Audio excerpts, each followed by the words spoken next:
Ukraine, and people think I'm a local. So someone speaks to me and they speak something to me and I'm like, da. It's like, I don't get it. But it's like, I think I look like a Ukrainian because I have these 3 stripes. I have a chili corn t-shirt, I have a hat, I have expensive leather shoes. So I look like an Ukrainian. But today I'm going to discuss something about like websites because it's web conference, I think. So what was it like in 1995? Does anyone like Star Trek, by the way? Yeah, I got the team right. So someone likes Star Trek, right? So 1995, it was like very important year in Finland. 2 things happened. First thing, we got internet. We got internet in school, so you could go to this thing called web. And I think it was the year when I made my first website. Second thing that happened is that we won ice hockey world championships, and the whole country went totally crazy because it was the first time we won something. So, you know. Anyway, how did we do this in 1995? How did we develop websites? Well, you write some HTML, something happens, you make money. It was like that in 1995. I mean, not that difficult, right? To get started, of course, you need the site. You need to find a nice GIF, or GIF, I don't know how to say it, but you find GIF, all right, you find a GIF. I mean, it has to be like something unique. And when I was browsing the web on 1995, most of the pages were like this. So you go to a site that's under construction. And the funny thing is, I go to web right now, I cannot find it anymore. So every site is ready. Nothing is under construction anymore. All right, so then you make it black, because black is the only color that matters. And I like metal music, right? There was this series, Ally McBeal. It's great. It's on my homepage. I like exclamation mark. And, you know, remember Netscape and the other one. Yeah. I mean, this used to be on every site in 1995. Or, wait a minute, 98. Netscape came later, whatever. But these days, I modernized the site. And actually, it's online, so we can check it out. Yeah, it's there. So, you see, it's not that hard to make websites. All right. So, what's missing from the site? It's not feature complete yet. I forgot to put visitor counter. Very important in 1995. I mean, this is one thing that just went away. At some point, every site had a visitor counter, not anymore. Then, web ring, another thing that went away. So the point was that you got in the web ring, and then some random site shows a link to your site, and you show links to random sites. Sounds very nice. And, or I mean, not enough GIFs, of course. It's like one GIF. I should have like 100. Margue, I mean this scrolling thing. I don't have a blink tag. I don't have CGI bin script to capture feedback. Maybe I want to get some clients so that they will be able to send me like some feedback or whatever. I don't host it on Gyoshi. This is very important in 1995. I don't use CSS yet because it was still kind of in specification stage. And I don't use JavaScript because it was like not invented yet. It was that year when Brendan figured it out in 2 weeks, but it was too early for JavaScript. And of course, Ajax. No Ajax yet. So the stack, it was HTML, right? You see, my stack is very heavy. And fast forward to this day. Like, it's like, like 20 years later, I feel old now because it's like, you know, 20 years is a long time.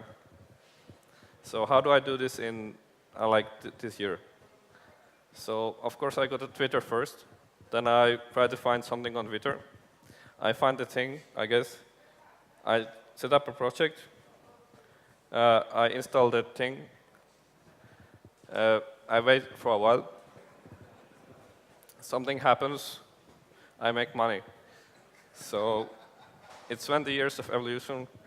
After 20 years, we have this. And to give you some idea of what it's like these days, we had this conference in Finland, React Finland, very original name, of course, and about 300 people. So we had to make a site for it.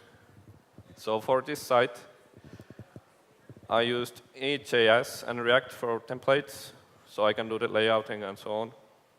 But I could drop EJS if I wanted, of course. I used Webpack because I know something about Webpack. I used GraphQL. It was the first time when I used GraphQL on a big scale.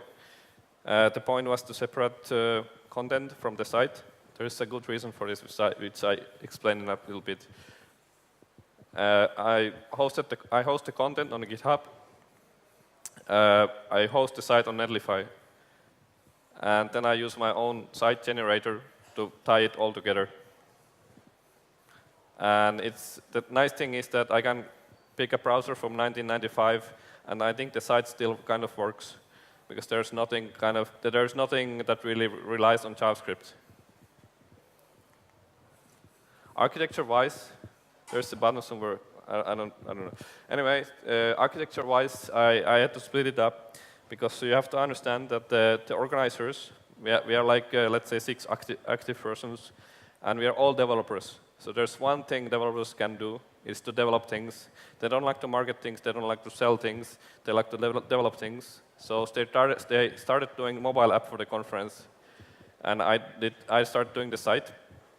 And the point is that when you have this kind of situation, you have app, and you have a site, and you want to share the same content, how do you do this? Because if you couple the content with the site, then you have to couple the content with the app, and that's really bad. So for this reason, I pushed the content to a content repository. And to get access, there is GraphQL API in between. So that's something I get pretty much for free. And based on the API, I can generate the site, and the app can access the data. And the way this works is that if I manipulate the content, then it's going to publish a new NPM package.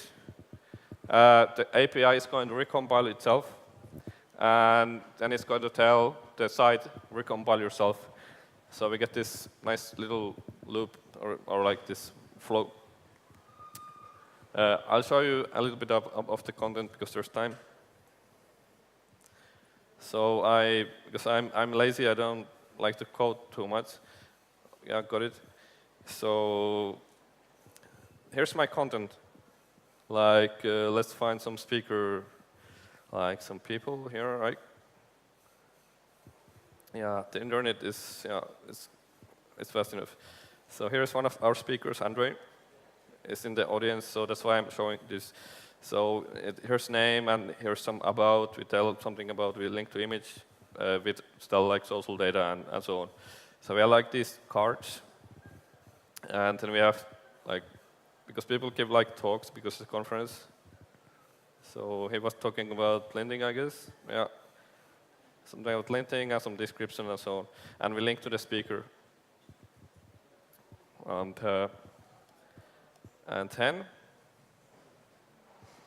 then we bind it together. So it's good to understand that I'm like using GitHub and JavaScript as a read-only database. And if I want to do manipulations, I go through GitHub user interface. Yeah, it's not that great. I mean, you don't have to clap. Anyway, the point is that I can aggregate the data here. You can take it out later and do something similar yourself. And you got some basic idea, but it needs some investigation to really get the approach. Then I have the GraphQL API. Let's hope this loads. Yeah, and here we go. It's the normal GraphQL user interface you get. And here I have some query.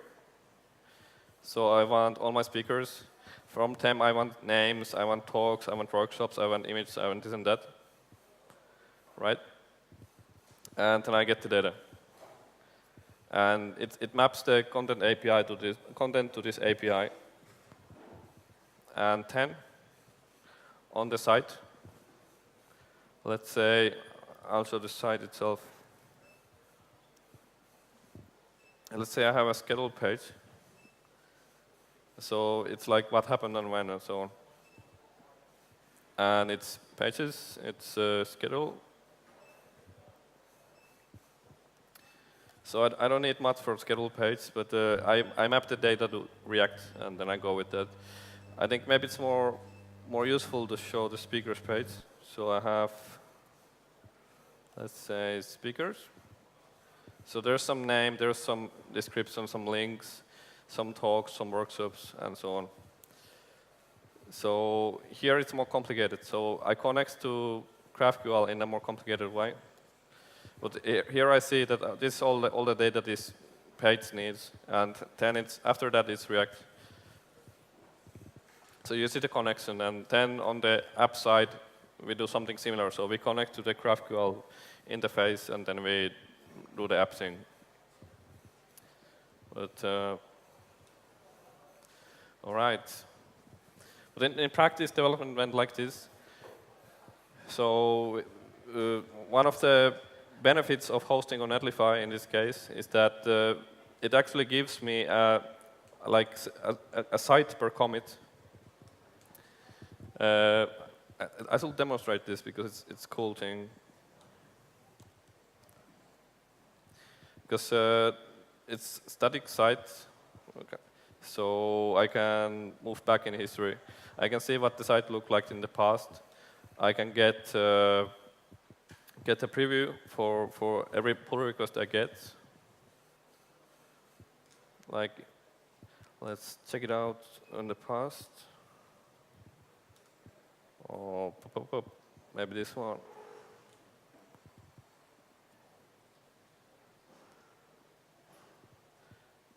Oh, yeah.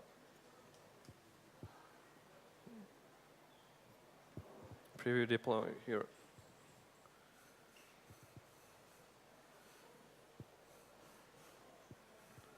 Yeah, it's loading.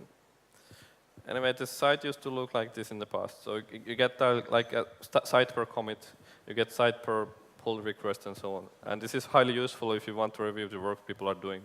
If you want to see what's the change is going to be like, you can check out the site and you can tell that this is right, this is wrong, fix it. Okay. And yeah, present. And yeah, as I mentioned, if I get a pull request, then I get the hosted instance of the site. One thing, because I started writing GraphQL, it meant that I had to write GraphQL schema. And doing this, it gave a lot of clarity about what I'm doing, and because I needed the schema for the API.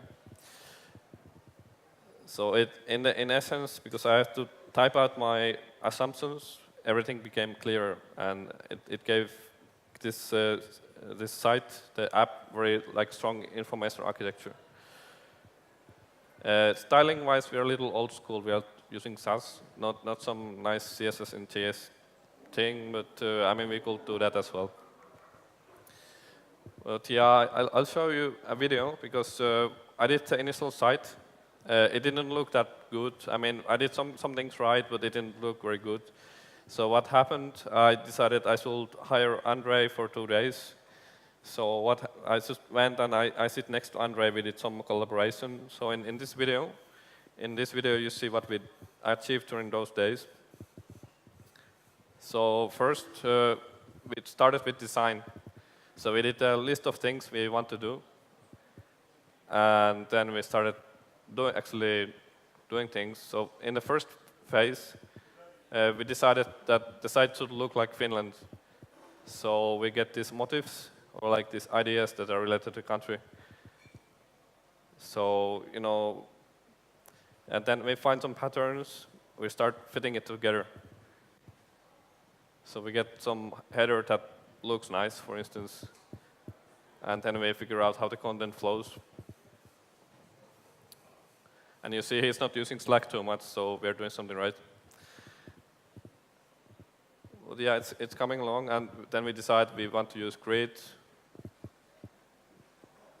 Yeah, and then we have some design. Let's implement. So here we have the old site on the right, but because it was React, it was quite easy and fast to work with. So it was more like porting from the mockup to the actual implementation.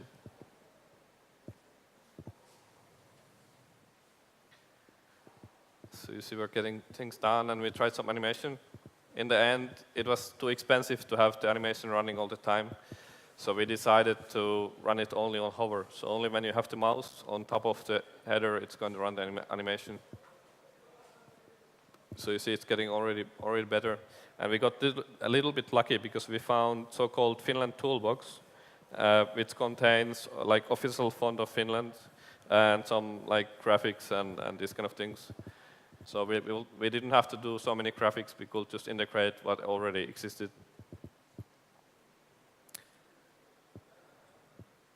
So here it's getting nicer bit by bit. And then that was first day of work. And then on second day, we do a little bit more. So then we have to figure, because we have mobile users, of course, so, and Android didn't like less, so we went SAS because of that. So we had to tweak Webpack configuration. But yeah, anyway, now we do the mobile layout, and then we do the tablet layout as well. And it's starting to get there. Important thing, you need to get those emails. So, but this is something you can actually try. You can try to record your work. You can try to record what you're doing during the day, and then you show it to the client, and the client is, oh, we actually did some work. So it's nice to demonstrate what you're actually doing. Yeah, of course, footer needs some work. It's coming along. A little bit of tuning. It's endless amount of work.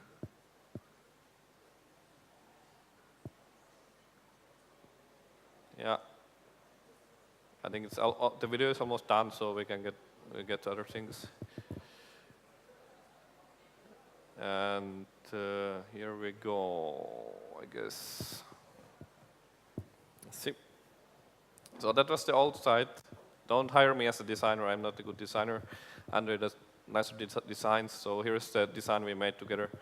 So you have nicer graphics and nicer layout, and everything is more clear. But yeah. Anyway. Yeah, it was in the past. So don't come next year. Okay. So just to recap, what if content changes? A new version is published. So I use semantic release for this purpose. So it's like it's commit message based. I write a commit message, and based on the commit message, it's able to figure out should I publish a new major version or minor version or patch version. I don't have to publish myself, and that's very important because when I get a package on npm, then there's a webhook that tells my API that compile yourself. So it's going to install the new version of content and serve it through the API. And the site, it gets notified after this. So we get this flow. And the point is that let's say I do some breaking chains. I break the schema somehow. Then the commit message tells that it's a new major version. And the API is not going to update itself, because this should be something I handle myself. Because if I do something really big, then I should go to the mobile app and the site and so on and fix those first, prepare for the changes, then I update the API myself. What's missing from the site? So I thought it might be fun to make it easier to edit the content. Because what I could do, because I have graphical API, I could add some introspection to the site. So let's say I know that there is this text field, and it's related to this and that data. And on the graphical API, I would have mutations. So what this enables is that I could write a Chrome plugin. I could write the plugin so that I edit some field, edit some text, and I send it to the API, and it's going to commit it to the content. And then it's going to recompile the API, and it's going to recompile the site. So I could have this complete loop. So I could have very nice user interface for editing content. So instead of having to go through GitHub or the Git repository, I could enable edits against the site itself. I could do multiple languages. The problem is that developers speak English, so I don't have to. I could do Webpack 4. I tried it. It didn't go so well, so I have to try again later. I could do a style guide, because let's say I want to do multiple conferences. Maybe I want to share some components between these conference sites. I could do PWA, but I kept it simple and just didn't do it. I could aggregate more data, because I know that speaker is from this and that place. So I could figure out, based on the place, I could do this lookup to figure out the latitude and longitude. And when I have that, I could do a map. I could do a map and show speakers on a map. I could do these kind of things. Because the GraphQL API is so that the client doesn't care where the data comes from. So it's like this one interface, and then I can do anything I want behind it. I could do something about prop types. I don't like to write those prop types, so I could get them from GraphQL as well, I think. Just to give some ideas about static sites and CMS systems. So static sites, atomic. So as you saw in the demonstration, we have a site per commit. So literally atomic. Very simple to host. It has always been like that. If you have static file host, you can put your site there. It's also easy to scale because of this. It's quite difficult to attack, because now there's not a lot of moving parts. It's friendly for developers. On CMS side, think WordPress and these kind of systems, they're dynamic. So if you need something that lives, it's a good choice. A little complex to host, because you have requirements. You need PHP and these kind of things. And the attack surface, it's larger, of course, because now you have admin interface, and someone can try to knock the door and see if they get in. But the point is that these are very friendly for users. So normally you have nice editing interface and these kind of things. And there's something in between that is called a Jamstack. So I would say what's happening right now, we are like converging somehow in the like something that's in between these both, between CMS and static sites. So we get nicer user interfaces for the end users, and in the end we get the site. Data changes, you get the new site. You don't have to worry about this developer. If you need something more complicated, there are third-party services just for this.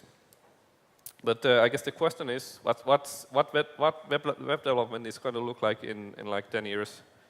I mean, it's not that far, 2031. So how to develop sites in 2031? Well, maybe you use Alexa or Siri or whatever we have. They'll develop a site for me. Something happens, you make money. So maybe the point is that we have to go, now it's quite complex, so maybe we have to go back to simple. And I believe that, it's like you saw, we have something that's very good for users, and we have something that's very good for developers. I think we will meet somewhere in the middle. So we will end up with systems that are very good for both. Maybe we get some artificial intelligence things. Maybe we get machines to help us to design better sites. And it's not 2018 if you don't have blockchain in presentation. And we get some machine learning things. Maybe we can generate better content. Maybe we can read site designs from our minds. Maybe we get this nice future where we sit in table and have this private, virtual reality thing. But to conclude, I think it's still, some things changed in 20 years, some things didn't. And there's a lot of value just doing static sites, because you can do so much with them. I would say both developer experience and user experience are improving. So we're bridging this gap. So we're getting more like WordPress kind of functionality in static site world. And you can do more dynamic things than you think. One personal learning for me was that it opened my eyes when I separated the content from the site, because the site design becomes simpler when you do this. And yeah, I think I have one announcement to make. I can announce something. It's like we started doing this like 2 days ago, so don't expect too much. But I think we want to do a conference around October in Finland about GraphQL. So we might see some of you there. But I don't have any concrete information. I started booking. I started getting speakers. I have like half of the speakers needed in 2 days. So it's work in progress, but I think it will be a lot of fun. I guess that's it for me, and thanks for the invite.